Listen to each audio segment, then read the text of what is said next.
Are we live? Yeah, you done being creepy? I'm never done being creepy. Creepy is my middle name. Matt, creepy. Creepy Matt, creepy Alan. Because you said middle name. I know. But really, I'd have to have 3 middle names to be a middle name. You'd have to have, what you said.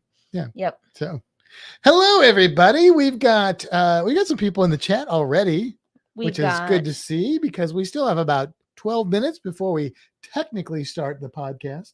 And we do have our guests, Stacey and Gina, in the green room. Spoiler. Well, I mean, their pictures on the thumbnail. Well, so I don't think it's that much of a spoiler. Meg says that they can see and hear us. That's good. Thank you, Meg. Because normally we've got one or the other wrong. And hello, Rob, as well. Thank you for joining us on this fine evening. This is the first bourbon I've had all week. Well, why didn't you make me a drink? I offered. Well, you asked me if I needed anything. You didn't imply drink. I was going to, okay. Yeah, I actually, this may be the first bourbon I've had in 2 weeks because last week I drank beer on the podcast. Mm-hmm. That's crazy. And it tastes really good. Actually, it's probably been 3 weeks because you didn't drink any with your mom. That's right. So it's been since your mom. My mom drive you to drink. And I cracked open my huge gallon of Buffalo Trace. Oh, did you? Yeah, it's been sitting in the refrigerator. The other one? No, I just decided that it had been so long since I had bourbon. I really wanted to get the good stuff. Even though it was the exact same thing. Oh, the other Buffalo Trace is finished. That's what I meant. Oh, but I still have the. I was like, why would you open a big Buffalo Trace when you still have a small? Welcome to Fintastic Bourbon with Kimbra and Matt. And I have a sad, measly little Coke. Also, check out my color-changing cup from St. Augustine Alligator Farm, or as I like to call it, the happiest place on earth. I love those cups. It's funny, we got those cups, and I was like, oh, cups. And those have turned out to be some of my favorite cups. They're good cups. Yeah. They're great cups. Good cups. Here's something interesting. You can see like my thumbprints where it's been like warming it back up. Look at that. So we've been watching a lot of forensic shows because we have access to Peacock, which is what is that? NBC. And so it's got like Forensic Files and some other shows which we're going to talk about a little bit tonight. Well, let's not get too much into it. What? Because it's a future episode. Oh, not that, but the forensic shows in general are not. Oh, no. I thought you were talking about that other one. Oh, yeah. Well, I mean, you can mention it, but I don't think we need to get into it. Okay. Because that's then what's the point of having that as a topic? Because then true, but I feel you're ruining topics for us. I feel a rant coming on about the show. Anyway, we've been watching a lot of forensic stuff, and so I'm noticing things like fingerprint temperatures and there was something stuff and things that I don't remember what it was, but there was something earlier that I was like, oh, they'd catch me if I did that. That's good. I'm glad you're thinking about that. Just know they will catch you. So how is everyone out there? So here's what I've learned. If you're going to do something wrong or try and kill someone, don't do it to a past relationship and a current or future relationship because the past will come back to get you. So what are you like saying you should be like a serial killer then? That's just strangers? Is that? I don't like where this is going. No, but I mean, yeah, I don't think most people that are murdering somebody have a completely rational thought process going on. I mean, those are the ones that never get caught. So the one that we watched last night, he wrote everything down in his journals. That's right, which was not smart. Well, that's true. So there you go. And he was a smart guy. We've got some people that have jumped on here. But also an idiot. Hi, Stacy. Hi, Gina. Hi, Kevin. Hi, Tony. Oh, that's it. Okay. There was just a lot of back and forth. There was a lot of people saying hello to other people, which is good. which is good. We like the camaraderie. Did we get everyone? I think so. That was it. I think we got everyone. Meg is like half of our chat. I love that. Let's see. Well, yeah, there's like stuff I want to say, but we haven't officially started the podcast, so I'm trying real hard not to accidentally say it. Yeah, like don't kill people. Well, no, that really wasn't part of the agenda, but don't. That's still good advice. But yeah, we have an exciting episode I think coming up here. We've got some fun people coming on to talk about some fun times that they had and stuff and things, which she is researching our fun time to come right now. All right. I've been waiting for this email for like a week. It is kind of interesting that it popped into your inbox like literally as we were getting the podcast ready. I got at 7:26 and then at 8:27. Like literally that's when I got these 2 emails. These are verification things and information for our cruise in 13 days. So it's kind of last minute. Like we were like, we don't really know what room we have and we don't know how we have to test or when or where. I mean, we could guess, but now we have all that information. I can probably put this in the app. I can do that later. You can do that later. I don't need to do that while I'm talking to all these people. I'm sorry. I do care about you. Meg says that new Coke Zero sugar is so weird. Are you talking about like the new Coke Zero? Like this one? I think it's good. I do too. I like it actually a little better than the old Coke Zero. Although honestly, I think if you poured them both into cups and said blindfold Matt and make him drink them and tell which is which, I don't know that I could. Maybe I could. I don't know. I feel like this one is even less diety than regular old school Coke Zero. It tastes closer to Coke. But you know what kills any saccharin or fake sugars is a little bit of bourbon. No, that's not true, actually. Here's what I don't understand. Like if I'm drinking bourbon, like good bourbon, then I'm not going to drink like gross soda with that. It's like, I like Coke Zero enough. That's like what I drink by choice, really, at this point. So, but I wouldn't drink like a diet. Like I don't like Diet Coke, so I wouldn't do that. You know, like it doesn't make sense. Anyway, okay. Hi, Sean. Hi, Brian. Hey, Sean. Hey, Brian. Brian's like in our neck of the woods, I think, right now. He's says at Canaveral and heading out in the AM on Magic. Forgot my tuxedo. Fintastic cruising shirt. We saw your son wearing that shirt though on the last cruise, right? That was pretty cool. Tony says my medicine is kicking in, so I'm falling asleep. I will catch this episode later. Hopefully we can edit it and put it up on time this week. Yeah, hopefully. Yeah, Meg, add some bourbon. It makes everything better. G'day to our friends from Australia. I know you already said that. And hello, Ashley. Welcome to the podcast. In 4 minutes, we will officially start the podcast, and then we'll go into podcast mode, which basically means that we'll be doing our sort of recording of the podcast. We may glance at the chat as we go on, but our focus will be recording a podcast that will make sense to people that aren't in the chat room, so that if they do listen just as an audio thing, they will still understand what's going on. And then after the podcast ends, in roughly an hour, we aim for an hour. Sometimes we go way past that. Our apologies to Down Under Cruisers because they come on at 10. You should definitely leave our channel and go watch them at that point. But if you do still hang around, we will try and stick around and chat with everybody again after that for a little bit until people just, are like, will you please get off the air? Yeah. So I want to say hi to Wayne, who is Wayne. Here to watch his brother. Oh, okay. I was going to say, I recognize that last name. I think that's super cute. You've already got fans. See, Stacy, you've got fans. That was the drink break. We can't both drink at the same time. That creates awkward silences on the audio, and that's not good. No, because then I don't know where to cut the audio. At least there's video too at this point, so you can see what's happening. If that was just audio and it cut out, people would be like, what happened to my radio? Right? Well, they'll hear your ice jingle jangling. That's true. You hear that jingle jangling. That was the wrong season. Anyway. How is everyone? Anything fun this weekend? Hey, will you grab my creature? Yeah. Does it wipe off?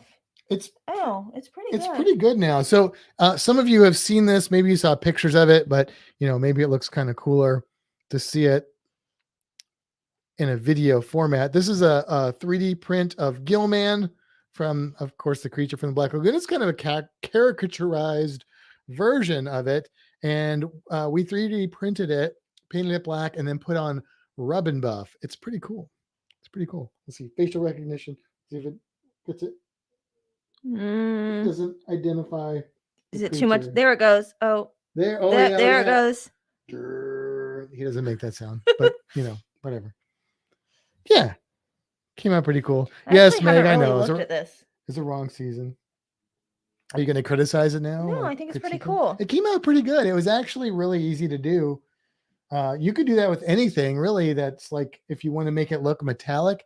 You get this rub and buff. You can get it in different metallics, and it's a little tube. You get it like Michaels or something. I think we should do it with like a little army of minis. Yeah.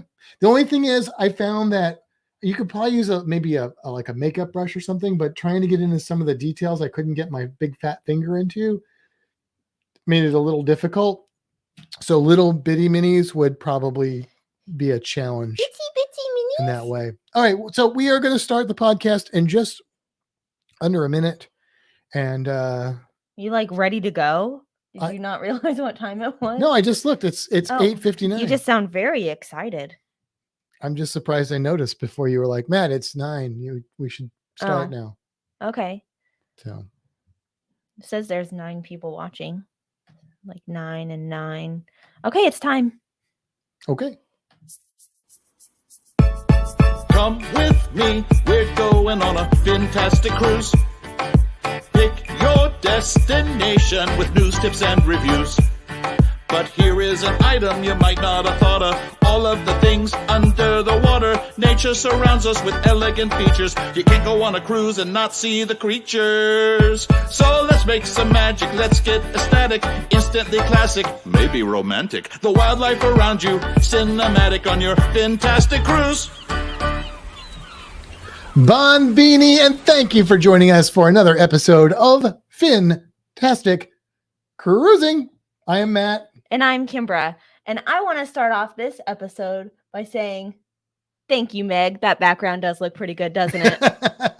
I thought you were going to say, you actually didn't say welcome twice by saying Bon Beanie and then welcome right after that. No, I think she planned saying that right at that time. Oh, she did. She actually did say it. She could be the one that we talked about first. I didn't even think she said anything. I thought you were just like trying to get digging for a compliment.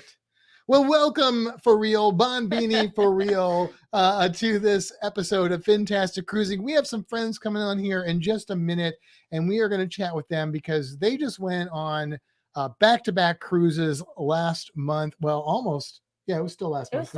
It's still February, barely. Yeah, it's still February. Still there.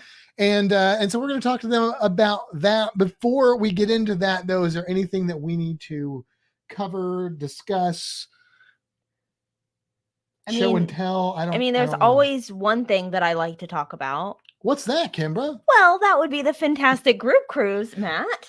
Hey, we got some new people booked on that. We do. Yes. They're piling up in a good way. Yes, we need more wonderful people to join us. Absolutely. I am so excited about all of the people that have booked with us. It is a really good group of people. And I mean, not that I expected people that weren't good people to sign up, but we've gotten some rock stars in there, in my in my personal opinion, and it's going to make this cruise a lot of fun. If you are interested in coming on this cruise with us and all these awesome people, then all you got to do is send an email to Fintastic Cruising. No, not that. No, at fintastictravel@gmail.com.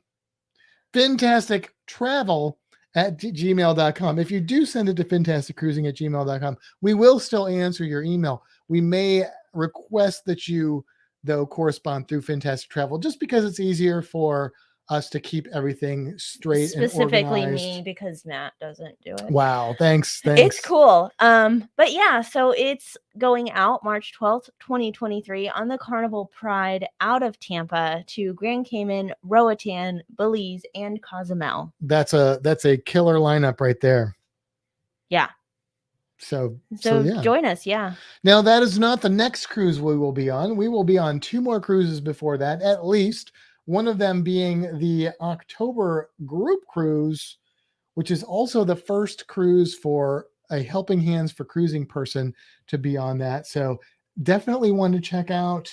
Of course, Spikers are going to be on there, Down Under Cruisers, Us and More.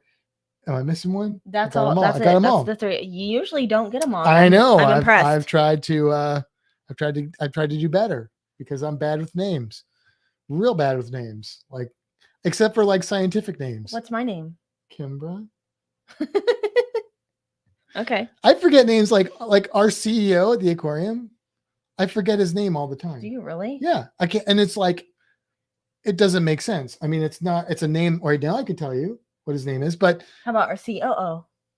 What? COO? Is that the one under him? Yeah. Oh, yeah. How about the CFO? You're using too many letters here. Anyway, I'm bad with names unless they're scientific names of reptiles, and then I've got you covered. Like banana pectinata. Well, yeah. I mean, Ctenophora pectinata.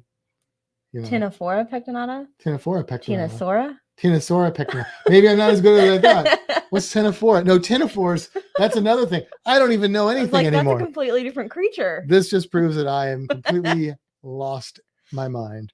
So anyway, the other cruise that we're going on, you said, was in just a couple weeks. Right. In fact, less than 2 weeks. Because because it's leaving on a Thursday, and this is Friday. It is indeed. So that one kind of surprised us. It's a short 3-night cruise, but it's going to be on Holland America's newest vessel, the Rotterdam. Watch your mouth. Anyway, we're pretty stoked about that. And right before the podcast, we found out what room we're going to be in and the style room we're going to be in and all that. And it looks pretty good. Yeah, I'm excited.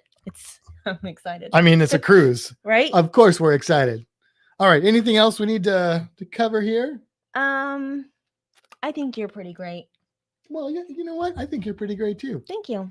Even if you didn't create this beautiful background, I still think you're pretty great. Oh, look how you threw that in there. Yeah. If I could have done a little ding like glare there, I would have done that, but I can't. So anyway, okay. Anything else?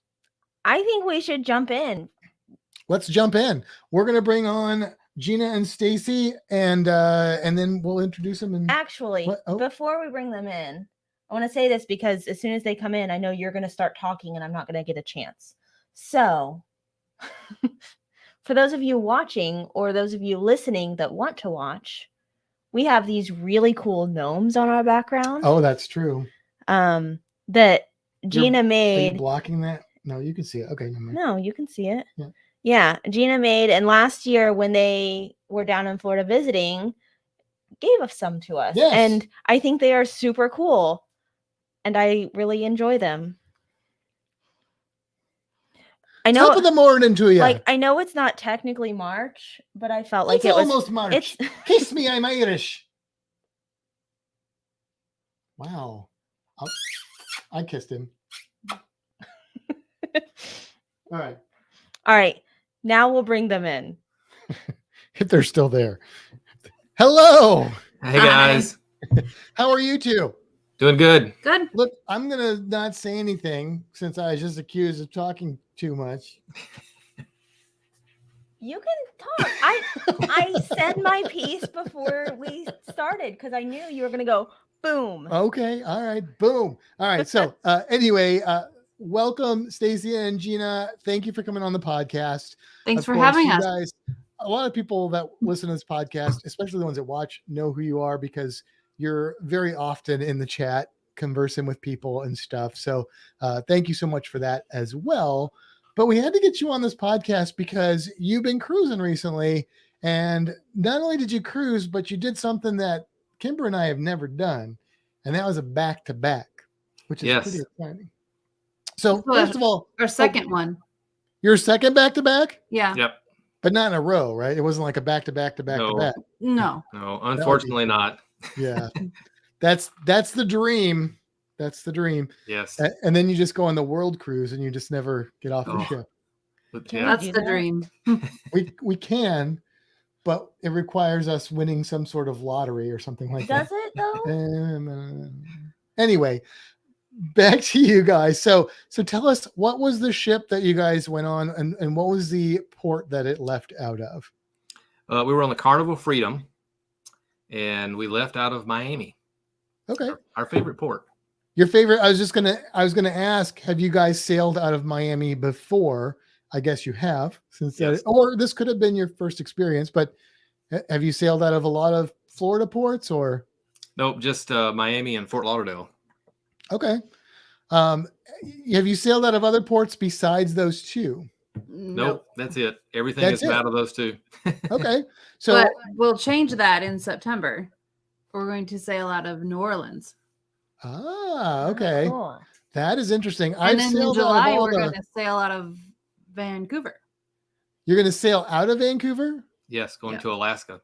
Oh, that's cool. That's cool. So you're going to be really going intercontinental all over the place. I've been to all the Florida ports. I've never been to a port outside. So New Orleans, I think, would be really interesting. Of course, any Alaska trip would probably be outstanding as well. So Miami and Port Everglades, have you ever sailed out of Port Everglades? No, our cruise coming up will be my first one. It is. Yeah. It is. When you guys got on the ship, was it a pretty smooth experience? Like, tell us a little bit about your embarkation, the first embarkation. Well, it was interesting because we had friends with us this time who had never cruised before. So after not being our first cruise back after COVID, it was really exciting, but it was also very exciting to get on the ship and have friends with us that had never done it before. That was really fun to see. And Lori's in the room now. She came in to watch. Oh, cool. Yeah. Okay, I see there. She says Gina is very creative, talking about the gnomes. Oh. Anyway, so he can go on now. Yeah, it went real smooth. They're enforcing the appointment times pretty strictly. So we got there, I guess it was probably 15 minutes early, I guess. Yeah. Something like that. And they let us right on through, and we pretty much just walked right onto the ship. I mean, walked right on through, checked in, sat down for a few minutes, and then went right on. It was probably 30 minutes at the most, and we were on the ship. So that's not bad. It's interesting because I feel like Carnival specifically, and probably other cruise lines, they've been trying to do this sort of timed arrival thing pre-COVID, but nobody, and I'm guilty of this, ever listened to that. And then they didn't really enforce it. And they have, like you said, kind of enforced it. And though sometimes it's like, oh, I want to get there earlier. But at the same time, I've experienced that too, where you just pretty much walk right on the ship. It's limited lines. If we start doing that, it might actually improve that experience. One of those glass half full things that's maybe come out of this. Did you have an early time, or were you a little bit later? We had 10:30 to 11. Oh, so you had the early time. That's okay. the time to get. Yeah, because our last few, we've had the earliest time that we could choose. Yeah. And we've still had to sit around for a little bit of time. Well, mostly on Virgin. Well, yeah, but even on Mardi Gras, I think we sat there for about an hour. Did we? Yeah. Was it that long? I guess I was just so excited. Well, yeah. To get back on there. So you mentioned that you cruised with people who had never cruised before, and that is always fun. But were you nervous at all that they would hate it? Yes. Yes, definitely.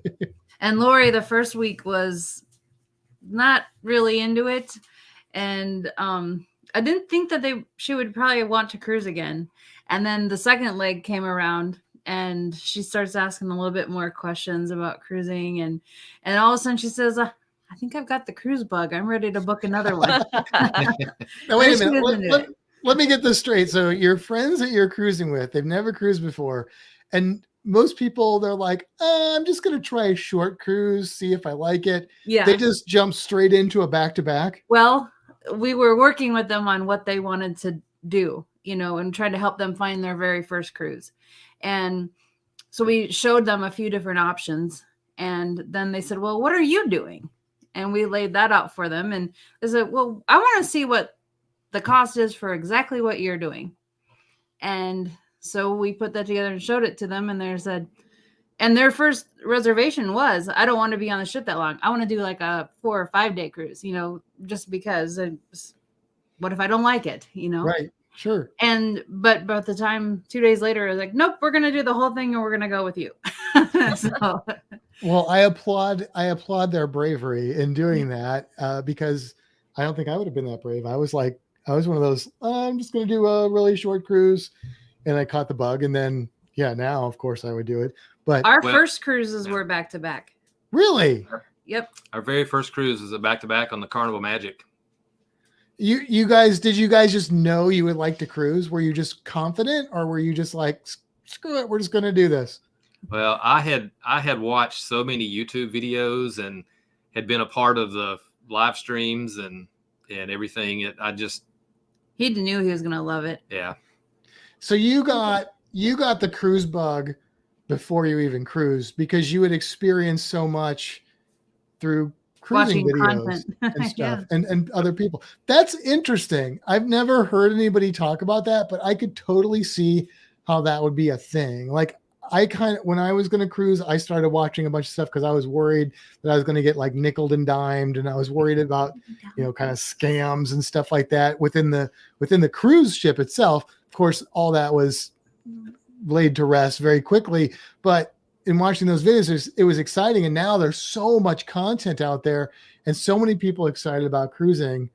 Yep. But you're the first person I know that really was like, got that hooked by just being in that bubble of cruise community. That's cool.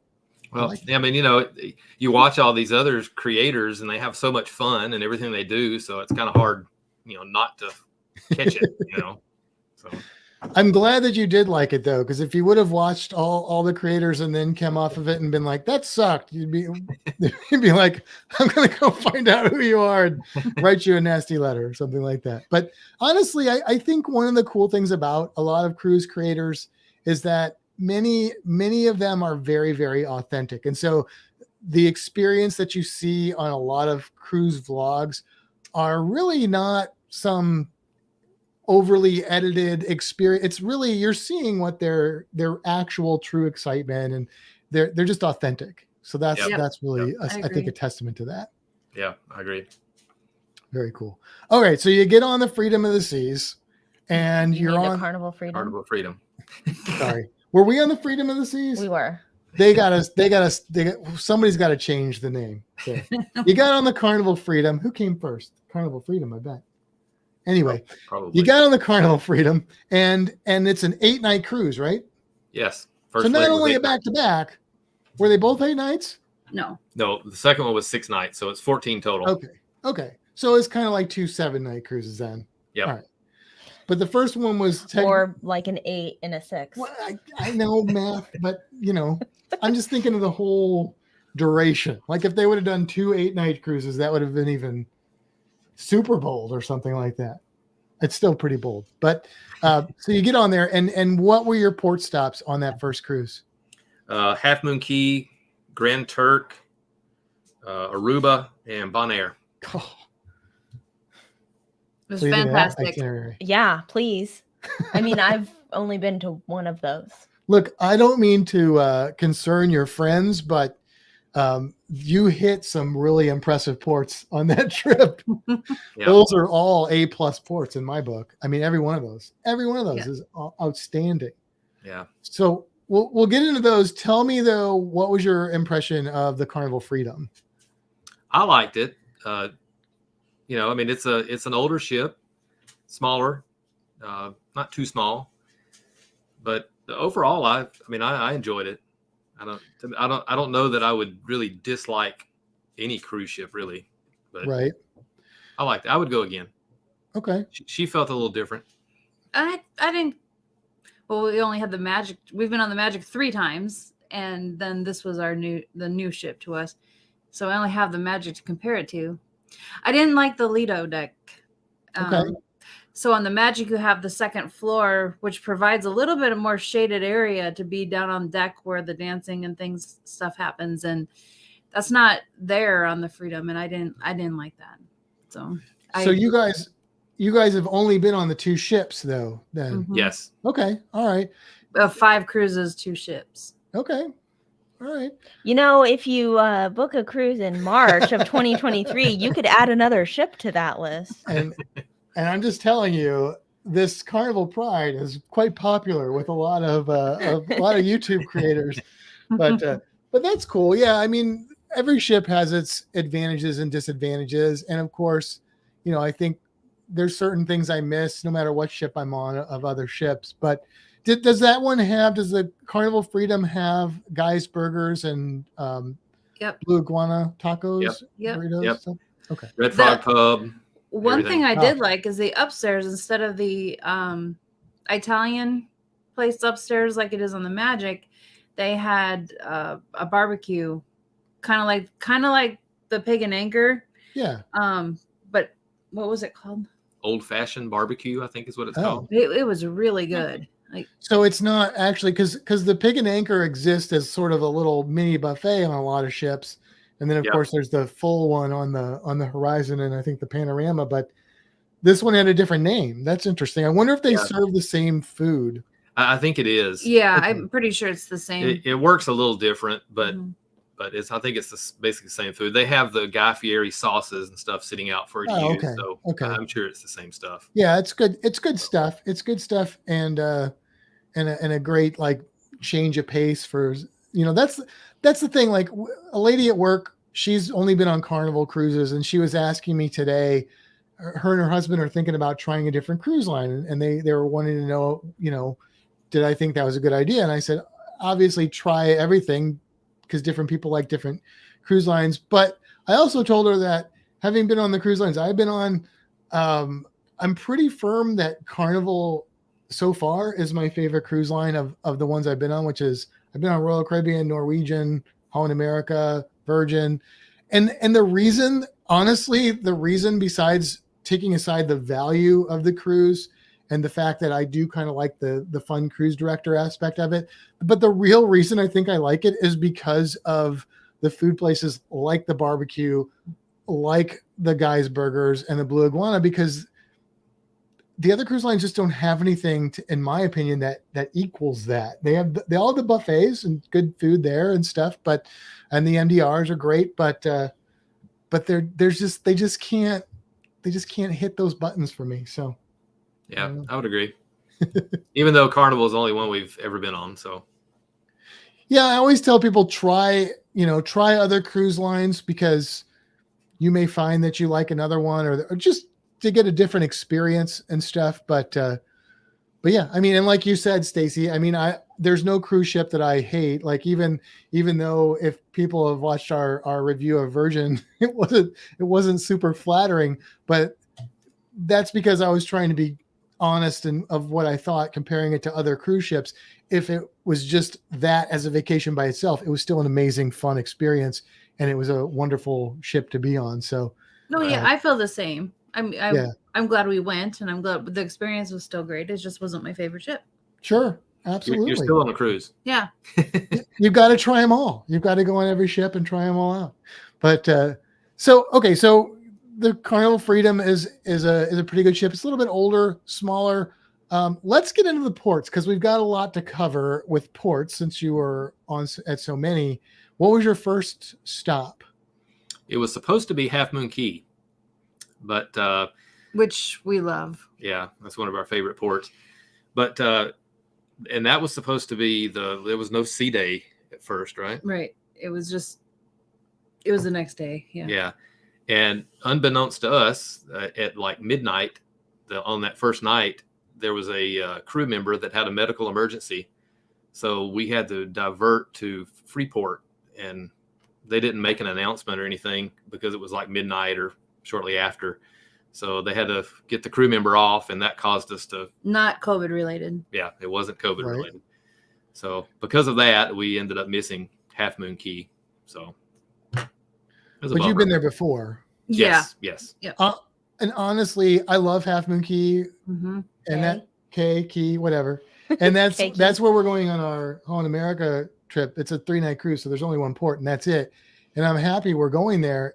I do think it's an A+ port, but on that itinerary you had, that would be the one that if I had to miss one, honestly, that's the one I would choose to miss, just because the other ones are that cool, that amazing. So you just had an extra sea day then? Yes. And they gave us $50 on board credit to everybody to cool. make up for it. And we also got to Grand Turk a little bit earlier than we would have. So I mean, that's not bad. You know, you get a couple drinks on Carnival and you get to the next port a little early. So tell us about Grand Turk. Well, we actually the first week, because we got to do it back to back. Tell us about the first week. What did you do the first time you were there? First week we went down to Jack Shack. Okay. Yep. Got a couple of chairs, umbrella.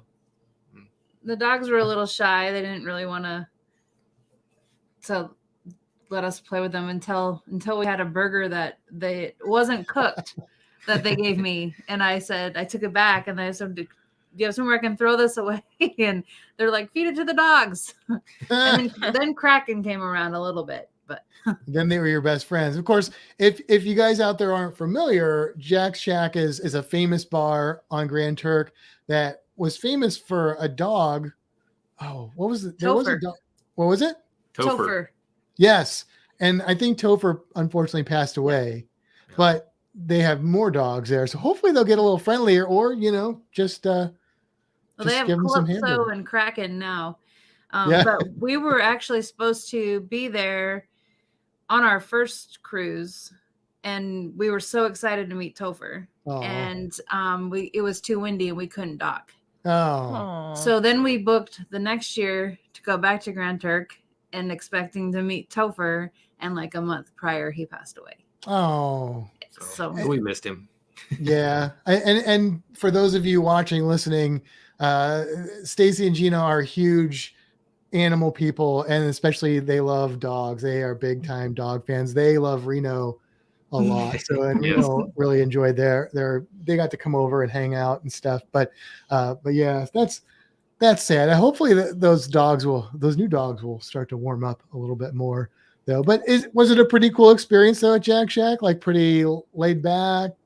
Yeah, the first time we went there, pre-COVID, obviously several years ago, it was very busy, hard to find a chair. You couldn't get food, and there was you couldn't even walk up into the place to order or the little souvenir shop or anything.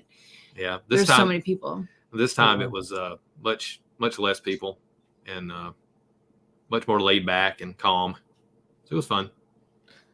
That is one of the sort of unfortunate but nice things about cruising at this time is the cruise ships are a little lighter, and so it kind of works out in some ways as far as that goes. Not great for the businesses and the cruise industry, but good for the people sailing.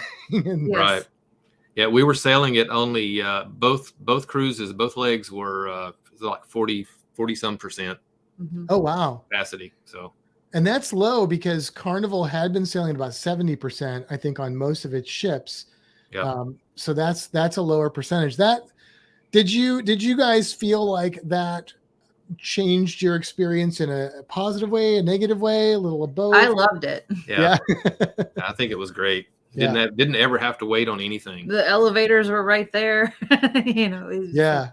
It's nice. I know some people, they may miss the crowds and the activity, but still, like when they have those events, like there's enough people that they can still probably gather a big enough crowd to get a good enough kind of party fun experience for those type of things. But yeah, I have to say I kind of like that too. So you went to Jack Shack. His name is Zoomy. Zoomy. Oh. Zoomy Meg is asking the name of our dog. His name is Zoomy.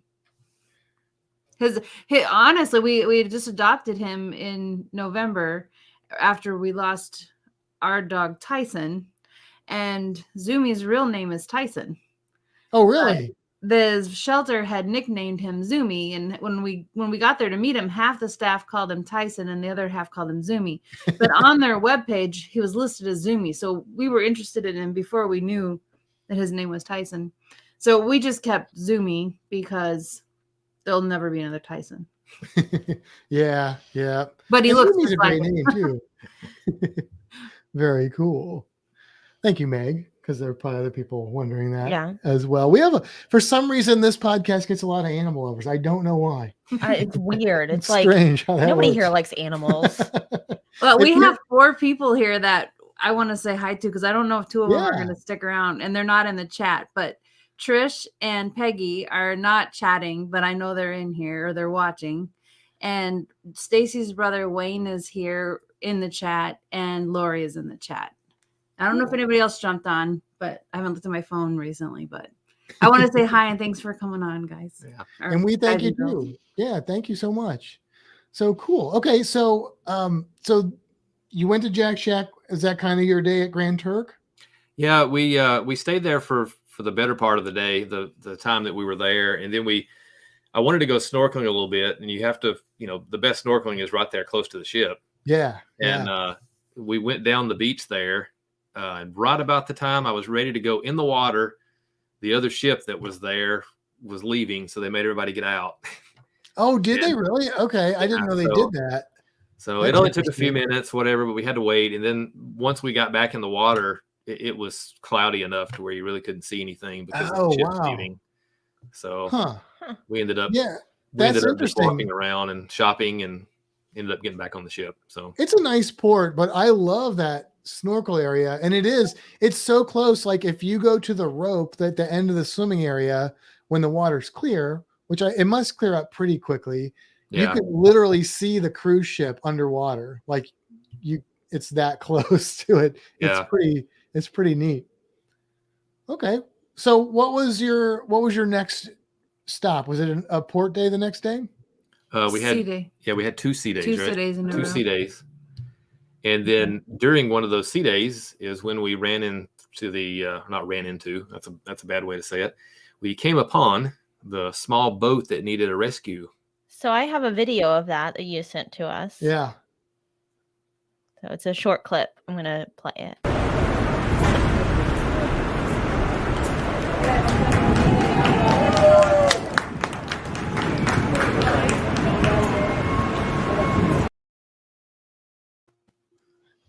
That's cool. So they were throwing them water and helping them out. Didn't you say that you guys didn't pick them up, but you just like gave them some supplies and then they had somebody come in? We waited with them till the Coast Guard could get there. Okay. Yeah, So we sat there.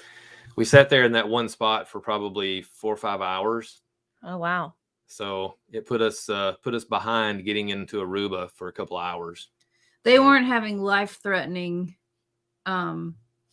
illness or issues, so we couldn't let them on the ship. We had to wait for the coast, but we couldn't leave them either, and we had to stay so far away from them so they couldn't gain access to the ship either. So it was, but they'd been there for 4 days. Oh wow!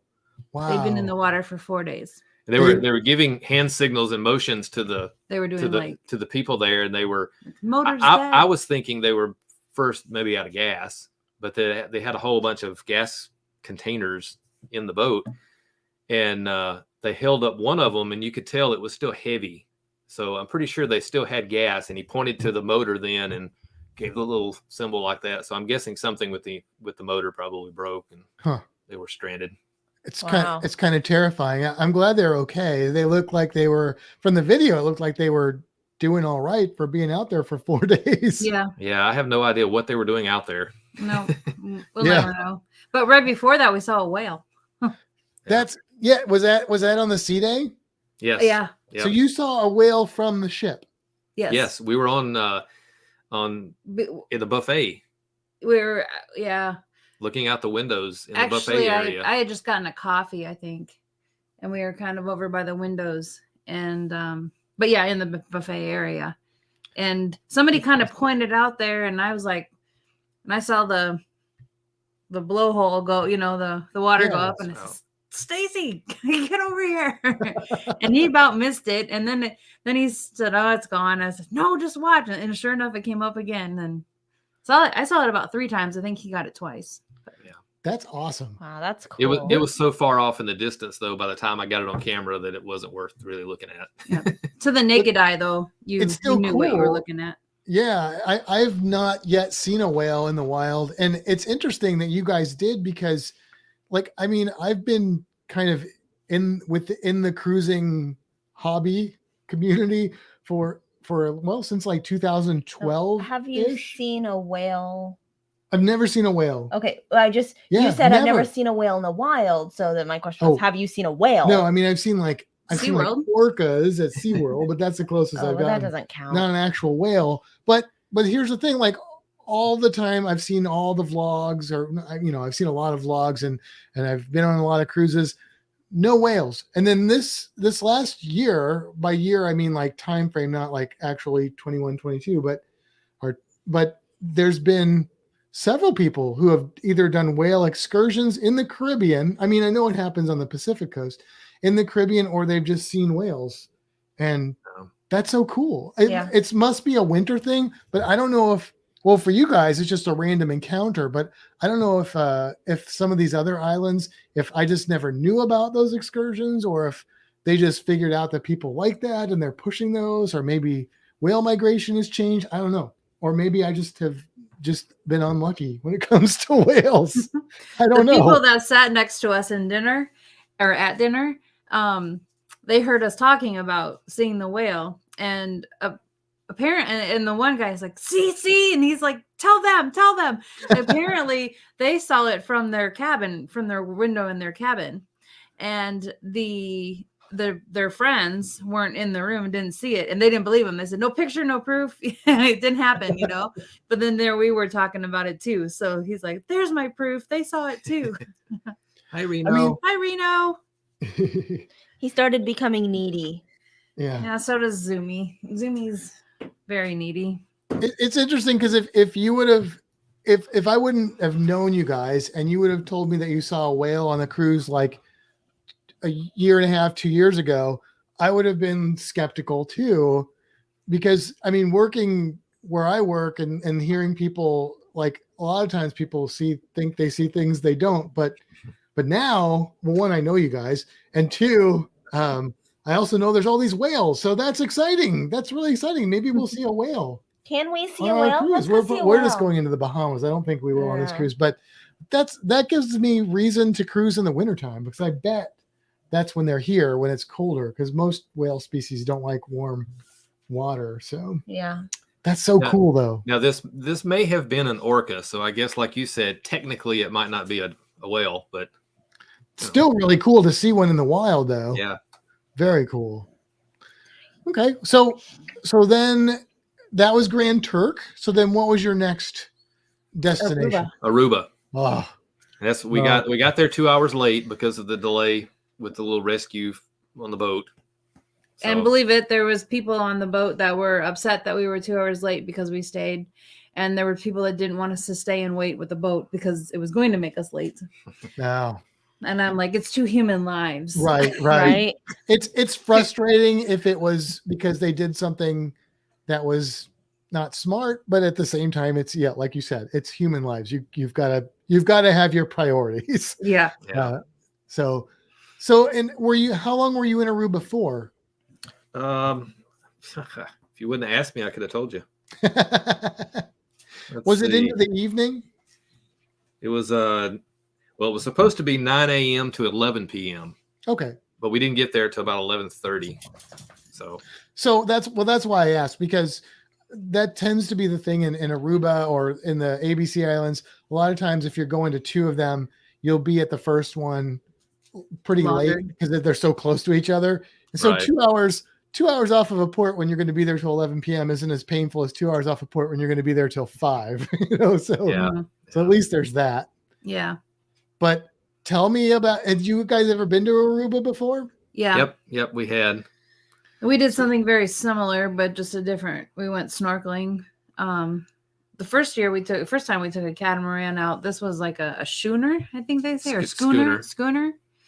was a little schooner pirate looking ship that we went, and they took us to actually they only took us to one dive spot, and we went snorkeling, and that's where I saw the sea turtle. Yep. Oh, cool. And now, one was it shallow where you went?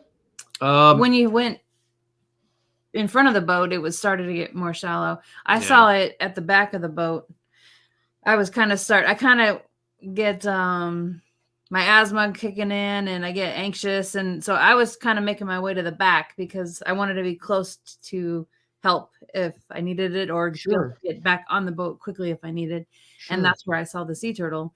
And of course, then I stopped looking at it because I would come up to say, Stacy, and then I'd come back down and it was gone. So I saw it very briefly, but how big was it? Was it little or was it pretty good size?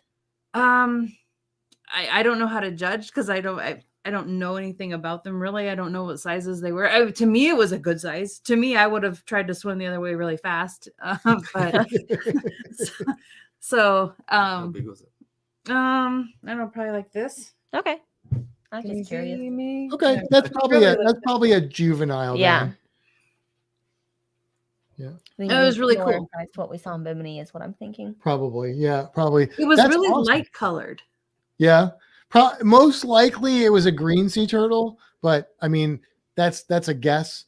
But just because that's the species that I think is most commonly encountered in Aruba, are green sea turtles, but it definitely could have been a couple other species. It could have been a loggerhead. It could have been hawksbill. It could have been even Kemp's Ridley. But greens are the ones I've seen more often than not in the Caribbean period, but especially in that area. That's cool. Any sea turtle though is a win. Yeah. No, it doesn't matter which species it is. It's awesome. Right. So the snorkel was just one stop. Was it just because of the weather, or did that's just what they did? I think that's just what they did. Okay. We stayed there for a while, and this little schooner had the little rope that people could swing out and drop off and jump off. I've seen that. I've seen videos of that ship before. Did you do the rope swing? No, we didn't do that. I wouldn't have either, probably. The water was really rough, not necessarily like white capping or anything, but just current wise. Oh, okay. And when you got closer into the coral and the rocks and stuff that were there, you had to be real careful because it was wanting to push you into it real easy. So there's a lot of motion when you're out there snorkeling. Yeah, it's interesting how those conditions can change. From at one side you can have real strong currents, and then another time you don't. Well, of course, Aruba, a lot of times that all those ABC islands get a lot of wind, so it's almost always super windy there, which makes the water choppy. But currents are another thing. Yeah, Aruba was very windy. Oh, so windy. Yeah. So, Stacy, you missed the turtle? Yes, I missed it. It's okay. The last time we were in Aruba, I got some pretty good footage of a turtle. So. Oh, good. Okay, good. So after the snorkel, did they take you back, or did they take you anywhere else, or what was they fed us? We had a meal on the ship, which was kind of hard to eat on the boat, but yeah, it was okay. Nothing great. It was billed as a private chef, but it was like the captain or somebody that went and cooked. Yeah, it wasn't anything that special, but it was all right. They did a lot of loud music and dancing. I was going to say, do they have the Aruba? Was it the Aruba drinks and stuff on there? Oh yeah, lots of drinks. Well, we didn't have lots of drinks, but there was a lot of people next to us getting lots of drinks. There was a few people that probably had too many. So after the excursion, what did you guys do? Did you just go back to the ship? We went to the casino. Yeah, I forgot about that. We went to the casino. In Aruba? Yes. Oh, okay. And I won $1. We walked past it. Yeah. Okay. I left up $1. Oh, okay. Nice. That's good. That's a win. You won like 80, I think. Yeah, I think I won 80. Yeah. So you guys left with more money than you came in with. Yep. Well, I spent like 95 on the way out, though. So that's cool. How was it? Was the casino Was it anything special? Was it kind of unique or anything? No, it was nothing. Just a normal casino, really. Standard casino. Yeah. Yeah, and they had, still doing all the COVID stuff. They had the dividers between the games, between the machines and everything. So. Right. Okay. What did you guys do at the casino? Are you like slot machine people, or did you do blackjack, or what do you guys? What's your thing? Typically slots, but I love blackjack, but I wasn't wanting to sit down with a couple $100 at a blackjack table in Aruba and chance it, So I can control when I'm losing when I put it in a slot machine. So that's what I played there. Yeah, Okay. But the last time I played blackjack, I left up like $350. So wow. Yeah. Okay. I normally just play slots. Yeah. Okay. I just put quarters in that machine, and then they push them off, and we saw those in the casino on the ship, and I said, "Yeah, that reminds me of the old game at the fair." I usually only play that if I'm cruising with my mom, because my mom loves that, and so if she's cruising, I'll go hang out with her in the casino. That's the only thing she does, and she'll spend like $20 in that machine, and then if I'm with her, of course, she'll give me $20 too. And I'm like, Mom, you don't have to give me any money. She's like, no, take. And then that's what I like to do at Dave and Buster's. They have a Star Trek themed one, and they have cool. like cards of all the characters. And I have like a stack this big of all the cards. Well, at least you get something out of it. I don't you can turn them in for like extra tickets and stuff. Yeah. Okay. All right, cool. Yeah. So then after the casino, did you guys do anything else, or just back to the ship? We shopped a little bit and then went back to the ship. Was it dark when you got back on the ship? Yeah. Yep. Okay. It's always cool to see the cruise ship at night, I think, when you're in a port. Oh, Yeah. All lit up and stuff. Kind of. Yeah, we took a lot of pictures. Very nice. And then, so then you left Aruba and you went to the island that I'm super jealous of, and that is Bonaire. Yes. Yes. It was very hot. It was the hottest port. Oh. And we were looking so forward to it, but we kind of had a bummer of a deal of it. So I'll let him. Yeah, we initially booked a little. We had a lot of onboard credit, so we needed to book some excursions. But if we wouldn't have had that, I probably wouldn't have booked anything. But we booked a little island tour in the little, which was cool. It's like a little golf cart kind of thing, a long golf cart deal that they took you around and taught you all kind of stuff about the island and everything. And that was really, really interesting. I really enjoyed that. I don't know, that took an hour and a half. And that was really interesting. And I'm glad we did it. Yeah. What we were planning on doing after that was we were planning on catching the water shuttle to go over to Klein Bonaire. Oh yeah. Yeah. Do a little drift snorkeling. Oh, nice. And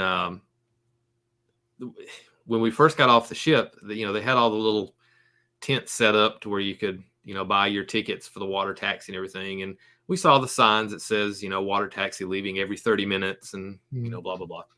Well, by the time we got off of our excursion and we walked. We went back to the ship. Yeah, we walked down and got some ice cream, found some Wi-Fi. Checked in on Zoomy. Yeah. Then went to the ship, got our swimsuits and everything on, got back off. No, mind you, we have plenty of time left in Bonaire. Yeah, we had plenty of time to do this. Yeah, there was probably still 4 or 5 hours left, I guess. And we get out there, and all the little tents are all put up and gone. No more. And we're like, tickets to buy. Where'd they go? So we walked down to a little pier down there where we saw a couple other water taxi signs. And with the times they were leaving, we would have had to wait like an hour and a half to get the next one. And then by the time you get over there, it's time to the one to come back wasn't going to be back until we had to be back on the ship, and we weren't about to cut it that close. No. So, yeah.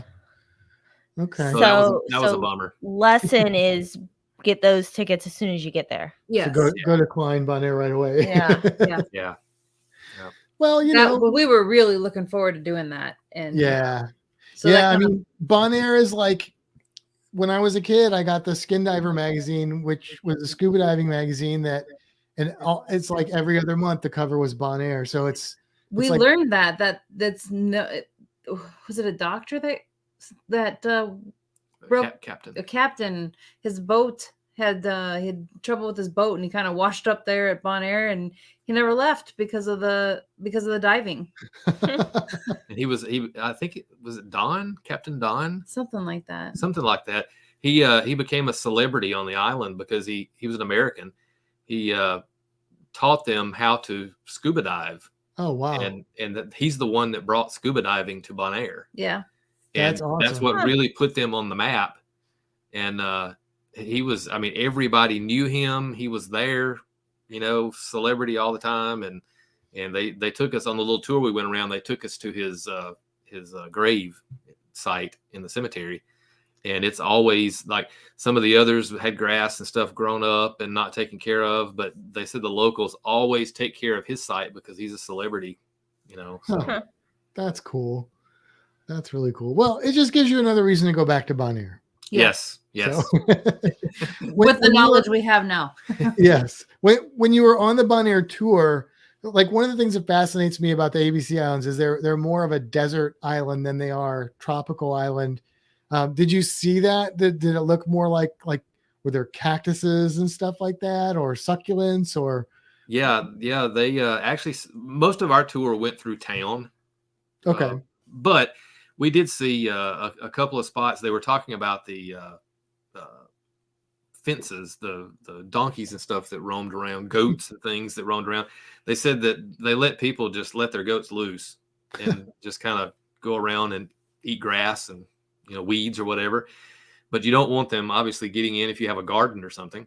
Right. And they were explaining to us, they stopped alongside this little fence, and there was it barbed wire they had? I think there was like barbed wire running through there, but then they go and they plant cactus all along through there, and the cactus would weave its way up through the barbed wire, and now you had a solid row of cactus as a fence, and that would keep the goats and donkeys and people, I guess, right, out of your garden and everything. So they said that was the easiest way to make a fence. It's just because there's plenty of cactus everywhere. Just go get them. Natural fencing. Yeah. Cool. Okay. So you leave Bonaire, and then let's see, that was your last stop on this cruise, right?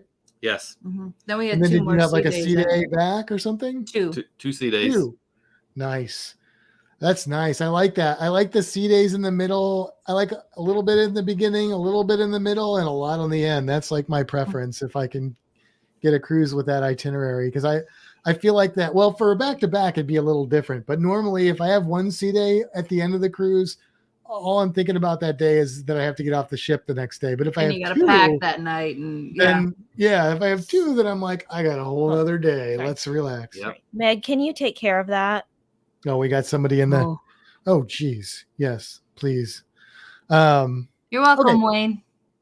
Yeah, clump them. Get them out of here. So you go. I don't want to rush you. Yeah. Unless you're good with going over our time. We can go over a little bit. Okay. Yeah, I know we're going on. That's okay. You're good. I That's just okay. wanted to make sure you knew what time it was. So, okay. So you went back, and then did you have to get off the ship and then get back on? Like, how did you have to pack up and then? It worked like it had the last time we did it pre-COVID. You meet up. Well, I guess technically you had to get a COVID test the day before we got back to Miami. Okay. So you had to go into a little room where they had set aside a little lounge or whatever in there. And we had to do the whole Poconos, as Para DJ likes to say. And then they send you back to your cabin, and they say to wait in your cabin for 15 or 20 minutes. And if you don't get a phone call, you're good. So, you have to sit there and wait for the phone not to ring. Great. So we unplugged ours. No. No, so we got back to Miami, and you have a set time. All the back-to-backers have to meet. And we met in the main theater because there was like 120 back-to-backers on this cruise. Wow. And it was a lot. People were telling us that's the most they'd ever seen. And it took a lot longer than our first one. Yeah. We had to get in line, and they swapped out our sign and sell cards. And then they got us all together as a group and paraded us off the ship down to customs. We had to go through the little facial scanner, and then took us back onto the ship. So, okay. So but we didn't have to to pack or anything. So that's cool. You were in the same cabin and all that. Yeah. Yep. Cool. Okay. That's nice. That's good. So that sounds like it's not too bad then. Our dining hall or main dining room, towards the last day of our first cruise, came in and asked if we wanted. They said, "You have to confess. Are you on a back-to-back?" And he says, "Yes, yes, we are." And she says, "You can have any table in the room. You pick your choice." Nice. But we absolutely loved our wait staff, and our table was actually in the very back where you could look out the back of the ship. Oh, cool. So we really liked our spot, and we just stayed there. So yeah. But it was kind of nice that they gave us that option. That is neat. That's like a perk. There's a back-to-back perk. Yep. Cruise tip. Yep. Very nice. But we didn't get offered that on our first. Yeah, the first back-to-back we did, they didn't do that. Well, no, but we changed our dining on the second leg because we'd made some friends. So we changed to any time so we could. But anyway. So because you were pretty much, for the most part, able to stay on the ship on that day, were you sort of restricted from going to certain areas? I feel like that morning, like they kind of keep you out of certain areas while they're trying to switch everything over. Did you feel like you were restricted for a few hours, or no? was it... But our friends did. Okay. But we knew that you could go through doors, and we knew we could go to our room, but they didn't know that. And I think they kind of felt that they were being inconvenienced, I guess, maybe for the new people when they were back to back. But once we explained to them, no, you could go through this door, then they understood, and it was okay. Okay. Yeah, that makes sense. I mean, yeah, you wouldn't, being a cruiser, you sort of know you can kind of get through those doors sometimes beforehand anyway, but definitely if you're doing that, you're gonna be the exception to the rule. Right. And in my experience, cruise lines will do everything they can to make sure you are happy.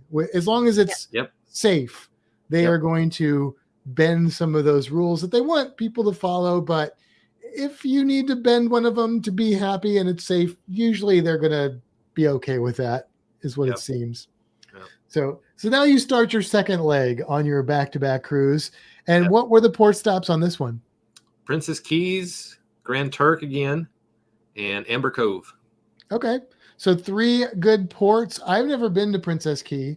So have you been to? I have. You have been to Princess Key. So what was that like? That was pretty nice. That was our first time going too. I like Half Moon Key better. Mm-hmm.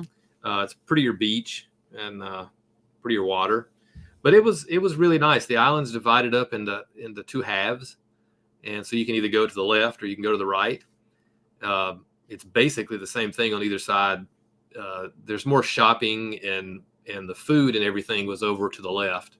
I think at some points they have food on both sides though. It's just that with the fewer people, they didn't open up both sides. Yeah. Okay. The playlist staff and the cruise director went to the right. Yes, so we were down there with them. Okay. And we did find out that because we actually rented a clamshell for some shade, and the people that had one next to us, they bought it as an excursion on the ship, and it cost them like $5 or $6 more than it did for us to buy it on port. So that is not usually how those things work out. So that is interesting. Don't know if it was just a fluke or what, but right. Okay. So you just kind of had a beach day though on Princess Key. Did you do any snorkeling there? Yeah. Yes. That's where I think he sent you a picture of the shell. Oh yeah. Conch. Let me bring that up. We're kind of going to do these as cruise creatures here. So let me see. Let me bring that first one up here. Oh, you labeled them. Look at you. Actually, Stacy labeled them. Oh, Stacy, you labeled them. Stacy's very thorough.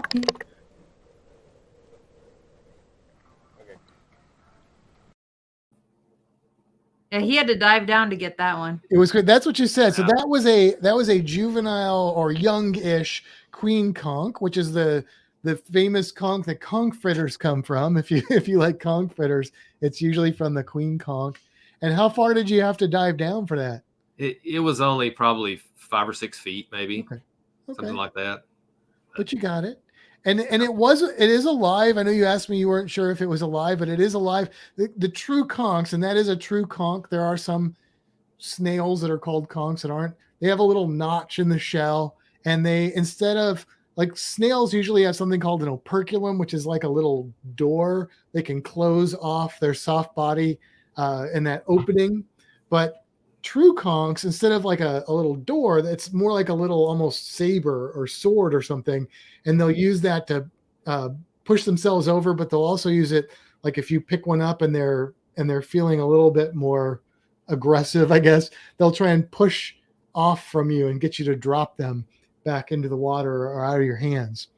But that one that you had, though, like I said, was younger. So they are sustainably harvested in some areas and unsustainably in others. But where they are sustainable, they have restrictions on if you can take them as food. The shell has to be a certain thickness, and because they want them to be of a certain size and stuff before people harvest them for food, because the populations are in trouble in some areas to make sure that they can keep them out there. But beautiful shells, beautiful snails. Yep. Somebody came from out swimming or snorkeling out a little further than where we were and had saw a stingray. Oh, cool.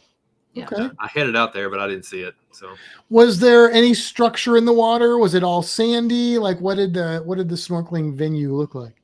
There's rocks.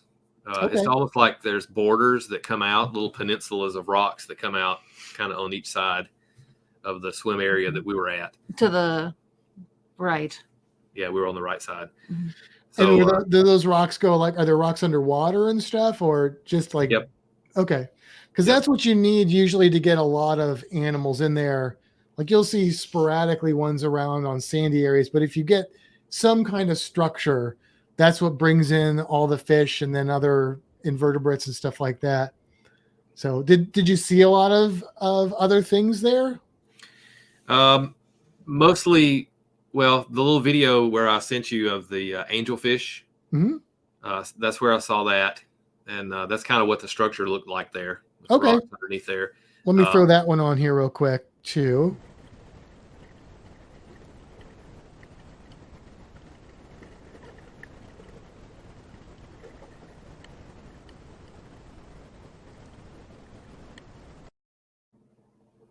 So the angelfish kind of came in after a second or two. It was that black fish with the yellow bars up and down.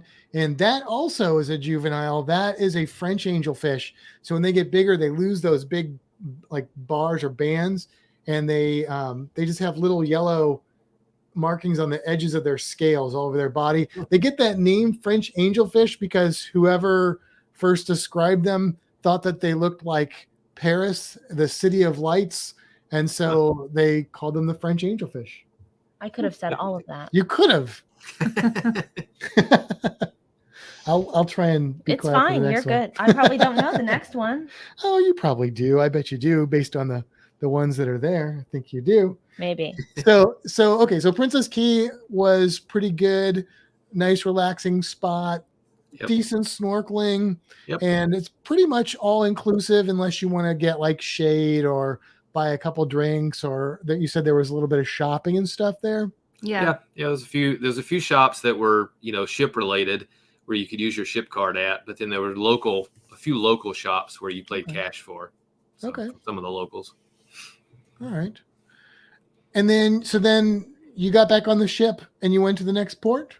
Yes. Oh, and by the way, that is a tender port. So okay, yeah. Most of those little private islands are. I think Coco Cay from Royal Caribbean built that dock, but I know, like, Half Moon and Princess and a lot of those are Before COVID, Carnival had announced that they were building a dock at Half Moon, but COVID, I think, kind of killed that for a while. Yeah, hopefully they will. It's always nicer to not have to get on that little boat and tender over.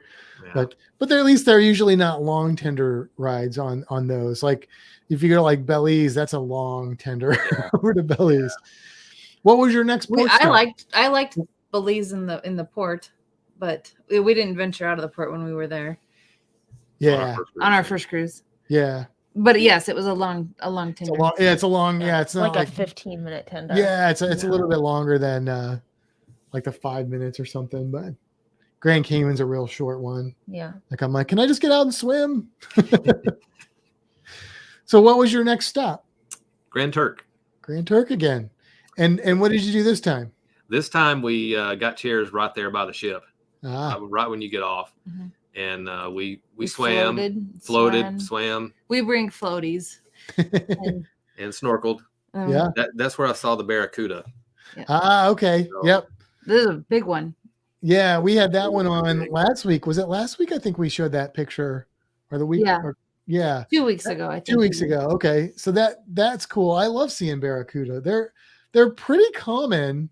Like you see them a lot, and I think I've seen a barracuda on every swim, every snorkel or dive that we've done. Yeah, they're real common. And they're sometimes they can be intimidating to people the first times you see them, because you get an idea of barracuda being big, sharp tooth, big fish, but they're very curious, which can add to a little bit of that apprehension, but they're not aggressive at all. Like they'll come and look at you a little bit, but they're just going to swim off if you get too close or if they get bored. So. Yeah, this one was swimming just parallel with the buoy line out there.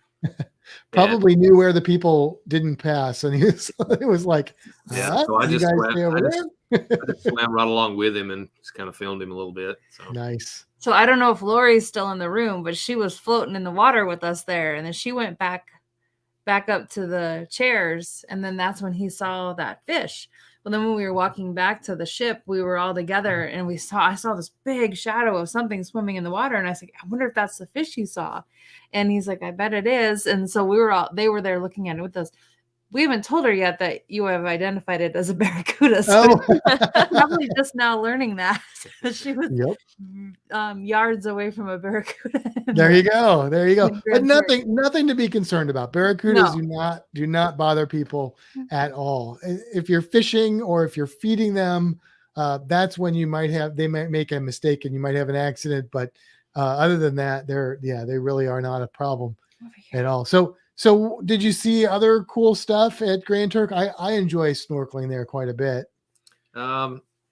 Just your typical, saw a little trunk fish and cowfish one. Well, that was the first one. And I don't know, just your normal common little fish. Did you see like the cannons and stuff? I didn't. I swam all over. It kind of looked to me like maybe they had moved the buoy lines in closer to the shore. And I mean, I was all the way out there and went up and down quite a ways, and I didn't really see anything like that. They are right. When I've been there, they're right on the edge of the buoy line. So if they did alter that a little bit, it's possible. They did a whole lot of dredging and stuff in the port, since it was closed for so long. And I'm wondering if in that process they may have not put the buoy lines back where they needed to be or something. I don't know. That would be a shame, because that was a cool little spot, like a little wreckage. There's an anchor and cannon and stuff like that. I found moray eels there and neat stuff. Maybe I just missed it. You never know. Is that where you saw the trunk fish though, you said? I did see one there. The little video I sent you was actually in Aruba. Oh, okay. I'm going to play that because it's a really cute video. So let me pull this trunk fish up here.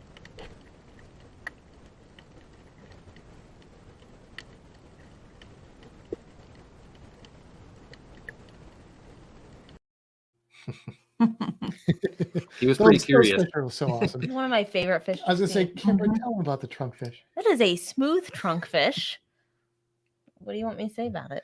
Well, every time I talk about a fish, like I could have said all those things, but Well, yeah, I can tell you all about the French angelfish.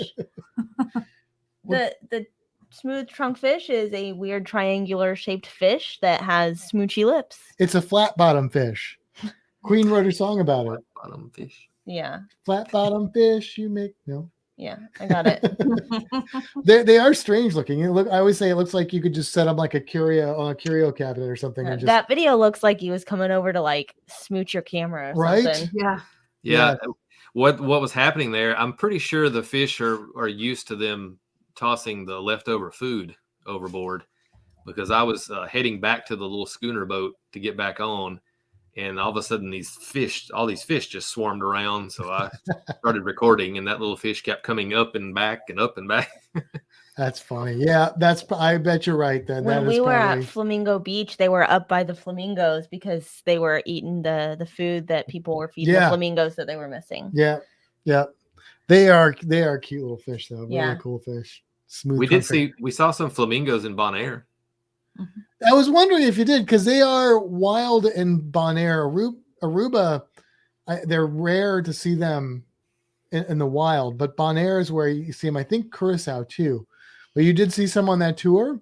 Yeah, it was way off and stopped for us to see them. Yeah, way off in the distance, but we saw them. Okay. So. That's cool. That's kind of neat. All right. So then Grand Turk, you snorkeled, got some more beach time. You got a lot of good beach time, it sounds like, on this cruise. Mm-hmm. Yep. And then you had one more port, which was Amber Cove. Yes. Had you guys been to Amber Cove before? Yeah. Yes. Yeah. The last time we were at Amber Cove, we went to Ocean World. Ah, okay. That's where we did the VIP dolphin swim. That was awesome. That's cool. We love Ocean World. That's what Matt and I are going to do next time we go. Next time we're doing the VIP. We did the shark, dolphin, sea lion thing, which was amazing. It was really good time, but we want to do the VIP one. Yep. I want to do the sea lions next time. It was pretty cool. Yeah, it was pretty cool. What did you guys do this time? So this time we were actually talking to one of the officers in the buffet area, one of the food officers there, and on the ship. And he was telling us to take the cable car to the top of the mountain, and you'd get some awesome views and everything there. So we actually, another onboard credit we need to spend. So we found an excursion that took you up the mountain. Actually, the cable car thing was shut down at the time. They were doing maintenance, replacing the cable. But they took us up to the top of the mountain in buses, and we got to walk around, see all the vegetation, pretty trees and plants and all kinds of stuff up there. It was really interesting. Now, is that in the port itself? The botanical garden, wasn't it? Yes. Yeah, they took it. We loaded up right in the port and drove right out and went up the mountain. Was it like close by, like the car would have left from the port and gone up to the mountain, or did you have to drive quite a distance? It's not too far. The cable car doesn't leave the port. From the port, you have to get to it. Okay, but it's not too far. I was having issues with my tailbone, so to me the ride was very long. But because we did the monkeys there, and that was up in the mountains, but that was like a 45-minute drive or something like that. Yeah, but that's where the monkey world was. But it probably took us that long. Yeah. That sounds pretty cool though. So you got some nice scenic shots and stuff of the Amber Cove area. Yeah. Well, I mean, we drove through residential areas and on the way up to the top of the mountain. And were there like crazy amounts of motorcycles and scooters? Taxi motorcycles. Yeah, that's crazy. Nothing. What was the most number of people you saw in one? just two. I think we saw three. I saw three. I don't know if I saw. I think there was one that we saw with 4. I think at least 4. And you'd see people driving like a motorcycle, like a dirt bike with like a person on the back, and they're like carrying furniture and stuff. I'm like, I used to drive motorcycles and scooters. Like it's hard enough for me just to keep one. Because I'm not very coordinated, but I can't even imagine. Like I remember trying to just like carry a shopping bag or something with me home from the grocery store. I can't even imagine some of the things they were doing. and just like in like crowded traffic lanes, it's just cutting people off and yeah. I don't know. It's got to be a really high risk thing to do there, but I guess they do it. So yeah, we got to see at the top of the mountain. They had the Christ Redeemer. Oh yeah, statue, Christ the Redeemer statue, and that was really interesting and cool to look at. But a little word of caution for everybody: if you're on one of these excursions and people grab your phone and say, "Hey, we're going to take pictures for you. Go stand over there." It doesn't cost you a dime. We work here. See, name tag. We work here. Oh, yeah, don't let them do that. Did you guys fall victim to that? We did. Yeah, I mean, they did take pictures, and they were good pictures. But then they invite you over to their table where they want to sell you a bunch of stuff, and you feel bad. You know, we asked them. We just said, no, we don't want anything. Just how much for the pictures? No. Your family. Pick out whatever you want. And then you start picking out a couple of things. I kept saying, I want to know how much is this. You pick everything out you want first, and then we'll give you one price. So it turned into a little bartering mess. Yeah. Yeah. So when you said take your pictures, I thought you were talking about the scam where you give somebody your phone and they run off with it, but you're no. They took pictures of like you stand and you're doing this, so it's like you're holding the statue. Or this, and the statue's you're holding hands with the statue. I see. Okay. And then they want to sell you those pictures well, they're on your phone, but instead of tipping them, they want you to buy from their table. Okay. I understand. So instead of giving them a $5 or $10 or $20 tip for taking those awesome pictures, they want you to buy a $150 necklace. Oh, nice. Okay.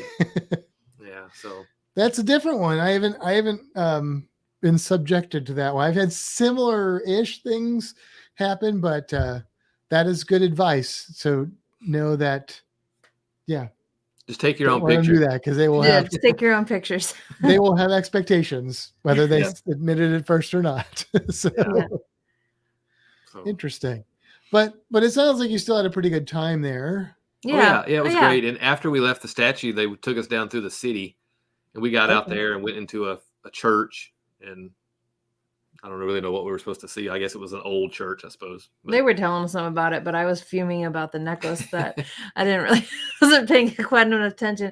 They took us to an alley with all the umbrellas up above. Yeah, kind of like Puerto Rico has. Puerto Rico. Oh, they've got one of those. Yeah, okay. People did that on our Mardi Gras because the Puerto Rico one didn't have the umbrellas. So there were some people that posted in our group or something, right? Yeah.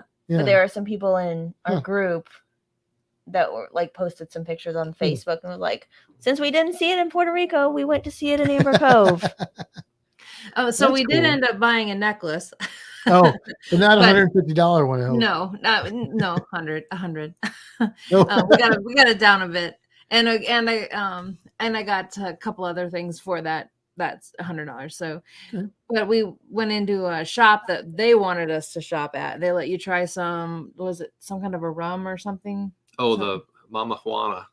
Oh, yeah. However you say it. So they had you try that. They were wanting, it's bad. But that's where they wanted you to shop. And they had a jewelry store in there. And the prices for about the same thing that we did get up there were within a couple dollars. So I don't feel that since we talked them down, we didn't get taken advantage of. But as we were walking away, instead of the guy saying, thank you, he was saying, come on, don't you want to buy the bracelet? Right. And when I'd spent $100 on the way out of Aruba, the lady was, thank you so much. Thank you. Bless you, Right. And this guy he wasn't even appreciative that we'd even bought something. So yeah, that's frustrating. I would rather give that lady in Aruba more money and support her and that sort of thing. But we had fun. And I did want the necklace. So, and to find out that we didn't get taken advantage of completely for the price, then it made us have a little bit more fun again. Good. Good. It could be worse. My friends that just got off a cruise, they had I don't know if he wants me to tell this story, but I'm going to tell without names. But they had $600 in cruise credit, and they used that to pay for excursions and drinks and all that sort of thing. At the end of the cruise, they had $22 left. And he told his wife, he's like, we got $22. We got to spend it. Or it sounds like a joke, but this is a real story. We're going to lose it if we don't spend it. So she went into the jewelry store on the ship and bought a $2,000 ring. She's into jewelry. So my buddy's like, $22. And she turned it into $2,000. He wasn't super happy about that. She knew it was 2000, not 22, right? Oh, no, this is on the ship. Yeah, she knew exactly what she was doing. There was a scam that took place, but it wasn't somebody important. It was. I don't know her real well, but I can probably see her doing that. It's pretty funny. She's a fan of jewelry. She's bought expensive jewelry before, but that was he sent me a text and he was like, $22. $2,000. It's pretty funny. So, but they had they were on the Carnival Freedom and had an outstanding time too. So great stuff. I will say the food on this cruise was very good. And you said you had great service too in the MDR. Yes. Yeah. Yes. And I don't even know if you got to tell them about the playlist cast. Oh, the playlist cast was the best playlist cast we had seen. Yeah. Really? Yeah. They were absolutely awesome.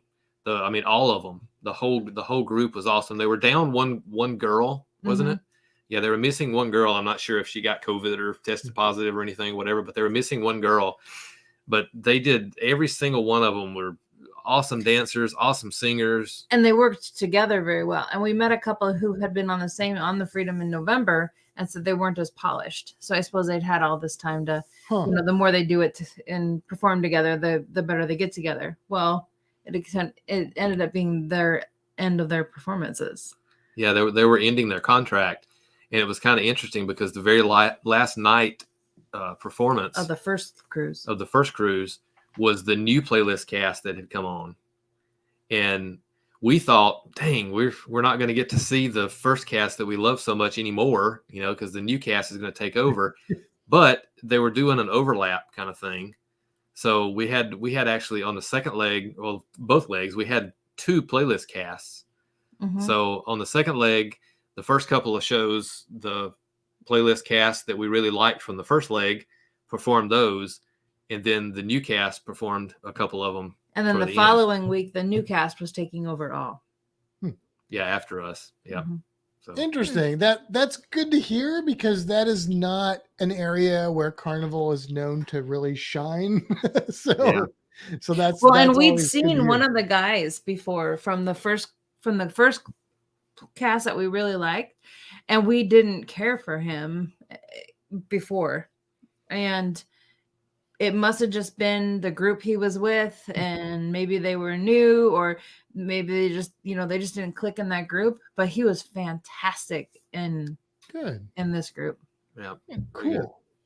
Cool. Okay, so final takeaways back to back. It's not your first rodeo there, but would you keep doing those? Oh, we have another one booked already. Yeah, we've had it booked for a while. Yeah, we have a back-to-back booked in February of 2023 on the horizon. So February 2023 on the horizon.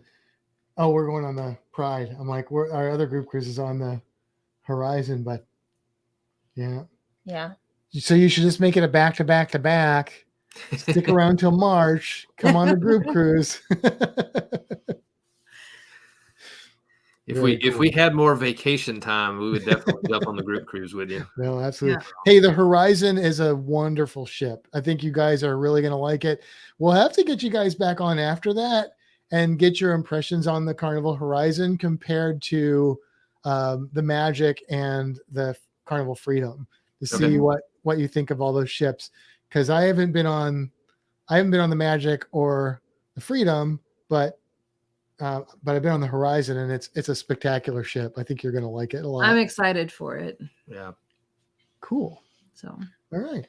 So there's one more clip that Stacy sent, and we haven't done our cruise creature music. So I think we should make that a thing. Okay. Roll the cruise creature.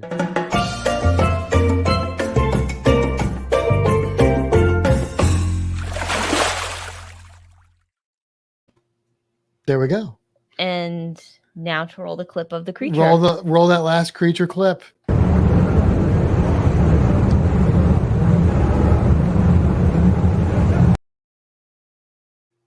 That was hard to see. It's hard to see, yeah, because this unfortunately StreamYard only does 720. But there was a fish in that clip. Yes. Fishing clip. Fishing clip. Like fish and chips, but fishing clips. Yeah. It was a needlefish, which is the type of... Way to point that out. It's the type of fish you get when you go to the doctor's office and you need to get a shot. If you needle a shot. So, anyway, get it so. Tell us about the needlefish, Kimbra. It's got a long pointy nose. It's like the Pinocchio of fish. That's not all I know about it. It's a long pointy fish. That's all I know. They hang out near the surface. No, it is a good one to point out, literally, because it is one that people see quite a bit, and you'll see them if you're at a dock or something. A doctor. Yes, a doctor. This has gone too far. And you'll see them up near the surface, and they will eat smaller fish that are near the surface. Usually you see them in schools, med schools. Okay, no, I'm gone too far. But no, they do seem to be seen together. So, but they're really kind of neat fish to see, and they can be hard to spot sometimes depending on the way the light is like hitting the water because they're silvery. But if you're in the water and you see them, they're cool to see too, because sometimes you can miss them. Like you might be snorkeling looking down, and then you look up and all of a sudden they're up there. So don't forget when you're snorkeling in Florida, the Caribbean, to every now and then like glance around, because sometimes there's some really cool stuff at the surface. Yeah, there could be stuff that you could easily miss, and needlefish are one of those things. That's where we saw a bunch of ballyhoo also at the surface, which are kind of similar to needlefish but different. Yes, with a funner name. Yes, ballyhoo. Who named that fish? Bally. Who? Okay. All right. Well, listen, thank you guys again so much for coming on tonight. We really appreciate just hanging out with you guys too. It's fun. We need to get you guys back down to Florida because we're not coming up to where you are because it's like 0 degrees up there. Yeah, don't blame you. Thank you so much for having us. Yeah. We love watching and participating and everything. Yeah. Right. Thank you. All right. Well, let's go ahead and close it out. All right. Well, on that note, it's time to head for the horizon. And until next time, seize the day. Have a fantastic week, everybody.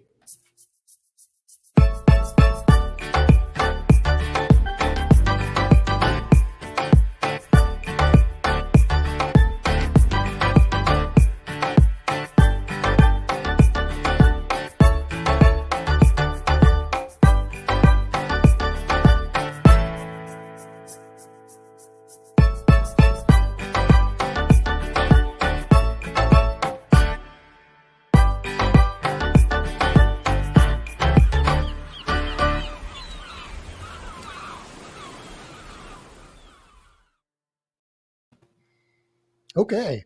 Well, after the credits, again, thank you guys for hanging out. Yep. Thanks for having us. Yeah, thanks for having us. Yeah. I want to show you my latest craft. Oh yeah, yeah. So I'm getting ready to do a neutral Easter display. So I made a bunny head. That's rustic looking. That's cool. That is very cool. That is very cool. Yes, and thank you again for these gnomes. We do love them. Yeah, you're welcome. They're so cool. They actually sit right over there on that shelf. So although it's not March year round, they do sit out kind of out year round. I need to send you another holiday. Well, we like it because with this setup that Kimbra so eloquently put together, we like to move things around like in and out, and then it's like the perfect type of thing. Little fillers. Yeah. So it's like our little festive thing for March and stuff. So that's like the best background ever. Yeah. Oh, thank you so much. I really appreciate you pointing that out. Wow. It looks like you worked really hard. I did while Matt sat on the couch. Mm-hmm. Mm-hmm. You hung the thing. I mean, we built the shelf together, right? Yeah, but I had to climb up across the desk and stick it to the wall without falling on my face on our swivel chair. I'm sure he was taking care of Reno, though, right? Right. Yeah. We have a step stool, you know. That might have been what I used. I don't really remember what I used. I didn't fall and hurt myself. That's good. I am glad for that. So.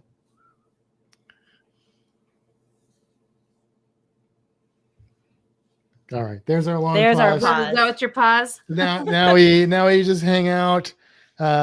See if any. I don't know who else is in here. Thank we you, went. Kevin. Cool. Lori says Amber Cove was her favorite. That's the person that cruised with you, right? Yep. Yes. So that's cool. She and her husband, Phil. And now they're going to do a land and tour Alaska next year. Nice. Cruising tour, sorry. Yep. I like hearing that other things to do in Amber Cove because like I feel like Amber Cove it's got Ocean World and it's got Monkey Land. And then I was like, I don't know what else we do if we go back there. And Ocean World and Monkey Land are cool. Well, we do want to do the dolphin thing. Yeah, that you we've guys got did. at least one more thing Yeah, to do. but after that, like Monkey Land's not something I would do like every time I went. Like it's cool to do every few years or something. But that's like one more thing to do. So when we go back again, I want to do the sea lion thing, of course. But isn't that the one with the pool right there? Yeah. Cove, yeah. I mean, when we got back from our excursion, I said, well, this is what we're doing next time. We're just going to go right here. This is awesome. It is a really nice port. Like Yeah. it's just it's a good port. I love those weird mask statue things. Yeah. That are there too. And of course the fake amber because of the Jurassic Park ties and all that sort of thing is kind of fun. So you mean that's not real? You know better. Some of the things I hear people say, was your mom in there? I see my mom. Yeah, saying hi to your mom. Yeah. Look at that. She said the something mom about connection. see my angel's face or something like that. Because scroll up. Nurse Nancy was in there too. Yeah, were you not paying attention to anything? You know what? I try to remember to look at the camera, and then I can't see anything that's happening on the screen. But if I look at the screen, then it looks like I'm awkwardly looking down. Oh, I know. I'm the best. Cool. Yeah, Nurse Nancy was in there. She quoted my smoochy lips. Nice. Okay. Yeah. Yeah, our Alaska cruise in July is on Celebrity. Oh, really? Oh, that'll be cool. So which ship? First cruise not on a Carnival, obviously. Well, I mean, if you're gonna go big, I guess, because Celebrity. It's on the Celebrity Eclipse. Okay. Yeah, that should be a really great ship. I think really, if you're going to go to Alaska, I feel like the main ones, there are other cruise lines that go up there, but I think the main ones are like Princess and Celebrity that do that. Yeah. I think. Holland America. I mean, they all do. But for me, I feel like if I'm going to go to Alaska, though, I would want to go on one of those. I feel like Princess and Celebrity are the ships to go on. That's what you need to do. Right. Like, I feel like those are the appropriate ships to go on to Alaska. I'm not really sure why. I don't. They just seem like the appropriate.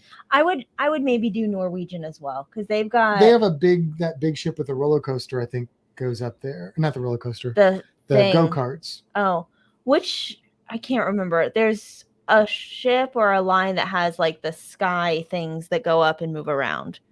There's Royal Caribbean ships that do that. That's not what I'm thinking. But there's also Celebrity. Celebrity has that. Mm-hmm. Okay. Maybe that may be what you're thinking of. It's like a thing and it has like an arm that moves up. That might be the only one I've seen is Royal Caribbean that do that. Yeah, Royal Caribbean has that. And they have that line because they're like technology based ships. And I think one of those does the Alaska trek, but Celebrity is like the upscale line I want to try. I want to try them all, but like Celebrity really appeals to me. Yeah. So It's the quantum class of Royal Caribbean that you're thinking of, I think. This is our first time with a balcony room too. Oh, is it? Normally we get interior, not even a window. So well, you got to do. That's what I'm thinking of. The quantum class. Mm-hmm. Yeah. So you've got to do a balcony, from what I understand, if you go to Alaska, because it is such a scenic port. mm-hmm. I'm going to be honest with you guys, though. Once you do a balcony, you're never going to want to not do a balcony. Although, I mean, I'm okay not doing a balcony. Like I would, if it means I can cruise longer or I can just cruise more, I will happily sail in an interior cabin. That's the way we feel. Yeah, but I will say having a balcony is really nice, especially if you are either sailing by yourselves or if you can get balconies that are adjoining. It's just a really, especially when cruising gets back to being more crowded, because it's just a good sanctuary place to go and relax, and just like you can just get up and walk outside. It's a really cool experience. Yeah. Now, if I'm cruising with a group of people and I'm not going to be spending that much time in the cabin, it's not that important to me. But, and like I said, I would definitely cruise in an interior before I would just, if it means more days, I will make that sacrifice. But it is really, I think you're going to like it a lot. Dan said Holland America to Alaska as well. That's what he's doing in June. Yeah, that'd be a nice one too. I'm sure all the ships going up there are probably nice. Yeah. Now Meg likes to be inside. She likes the dark. I do too, Meg. Yeah. Yeah. I have mixed feelings about that, because the reason that people like the dark, I think, is because you can just sleep. But I sleep like a baby in the interior room. Yeah, I do too. I know, but I always get nervous that I'm going to oversleep because I'm not going to know. Yeah. Because this is going to come as a shock to a lot of people, but I did spend some time in my 20s living in the basement of my dad's. Shocking that somebody like me would live in the basement, right? But there was no windows or anything. I was in a room in the basement with no windows. So when I closed that door, like there was no like an interior cabin. Your eyes never adjusted. So I did that, Matt. I could sleep till 3 p.m. and not even know. My bedroom growing up was like that, because I did have a window, but it went into the garage. Oh, so it didn't matter. I was still my room was literally in the middle of the house, because the other side of my room was like the other half of the house. Mm-hmm. And then like I had that window, but it was the garage. Yeah. So it was, I loved it though. I slept so good. I mean, I was like early 20s, and I could sleep. I could wake up at 3 p.m. and maybe that's not know if it was 8 a.m. Maybe that's why it doesn't bother me, because I grew up with it. Well, it doesn't bother me, except for then I'm like, I get am it. I missing something? Am I? Yeah. That's why you have a clock. I don't trust clocks. I have to have like 4 clocks, and then I'm still like, I'll wake up in the middle of the night and be like, whoa, what time is it? Yeah, I'm not oversleeping, am I? I did that, Matt, in my 30s, though. I rented a place, and it had a room that wasn't technically a bedroom because there was no windows, and I switched my bedroom to that room, even though I probably shouldn't have, but I did, because it was in the basement, so there was a window well in the room in my bedroom, and the frogs fell in the window well, and all night would try to get out of that window well. They would then eventually find a crack or something to go into, but it was creepy, and I'm terrified of frogs. And then I got them all night bouncing at the window, and so I just moved my room into that room, and I slept like so good in there that I just never moved back out of that room. But one time the well, it was out in the country, and we were on well water, and the well went out or broke, or so whatever happened to the well, and we had to use a hose and come out the neighbor's water, and they had to drape that hose down through my window well. So then I had frogs in my apartment, and I am terrified. I'm telling you, like anxiety attacks, like can't breathe for these frogs. And the people that lived upstairs, who were the landlords, they I would come upstairs and get her in the mornings, and she'd come down, and I'd have bowls all over the floor over these frogs, and she'd end up letting them go, and which is great. But I couldn't deal. I couldn't deal with it. But that's why I ended up in a room without windows. I can see that. Yeah. And don't feel bad. I worked with a girl when I first started at the aquarium. She was like an animal person, like we are. Like she actually lives in North or South Carolina and works with like tigers and stuff now. But she's like totally into animals. Like she can do anything, but terrified of frogs. I think it's like because they could just jump at any second. It's like that Jack in the Box, effect. And I don't like that. This girl would hold snakes, spiders, all of it. But frogs, she like totally just looking at one like you are with spiders, Kimbra, she just freak out. It was the weirdest thing. But yeah, I mean, my mom was on Princess for Alaska and spent so much time on the balcony. Yeah. Yeah. I mean, if you're in the Caribbean, the scene's going to be pretty similar, except for when you go into port. But in Alaska, I think there's almost always something to look at. Yeah. So our friends Lori and Phil, their Alaska cruise and tour they're doing is on Princess. So nice.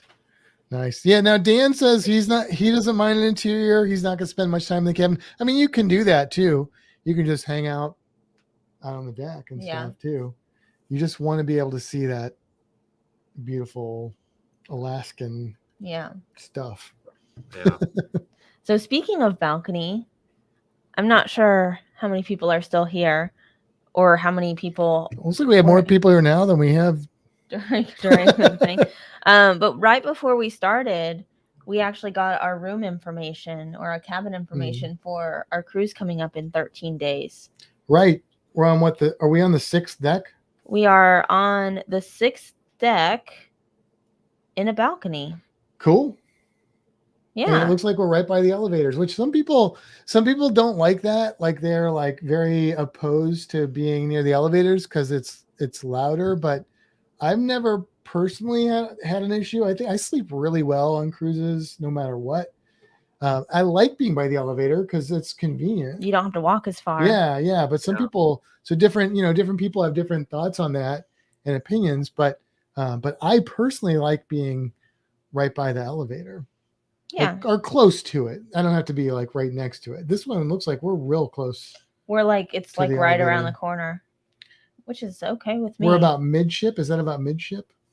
I can't tell. It's kind of, no, we're in the aft. No, we're in the bow. Forward. Okay. All right, that's cool. Fine.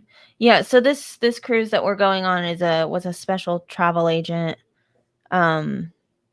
deal. So we didn't get to choose our cabin. We just signed up to do it. And then they told us where we were. So a week later, I finally found out. Our Alaska cruise on Celebrity, we won it at our travel agent convention. Oh, nice. Nice. We wouldn't be taking this one if we wouldn't have won it. So my aunt is on here. And since she's here. Is that Flower Piece? Yeah, that's Flower Piece. I saw that. Oh, that makes sense. Okay. Yeah, that's my aunt. It's Aunt Dee. We're going to Repticon tomorrow. Oh, nice. Yes. So she's an animal person, so I had to let her know. Yeah. Yeah. And hello. Yeah. What did my mom say there? We did a 7-day. Oh yeah, they did like a split thing where they did a land tour and a cruise. So I think I want to say she was on the ship and then on land and then got back on the ship. Oh, really? But she was on land. Like I want to say she was on land overnight. I thought she said she did ship half and then land half and then it was over. That's the way they usually work. Maybe that's what she did. We did an episode with her. We should go back and. I know we have to listen to it. I don't remember. Or she could probably tell us because she's probably listening. Yes, if she has enough internet to stay with us here. Kevin says we like to hang out in the room, so we book something that's a little more accommodating. Yeah, if you're going to be in the room a lot, a balcony can be really nice. Yeah. If you're not, there's usually really nice areas where you have those views in other parts of the ship. So it just depends on, different strokes for different folks and all that sort of thing. Hey, Aunt D, you should go on our group cruise. Yes. Next March. I know my cousin was trying to get her. I know. So he thought you were great. He loved you.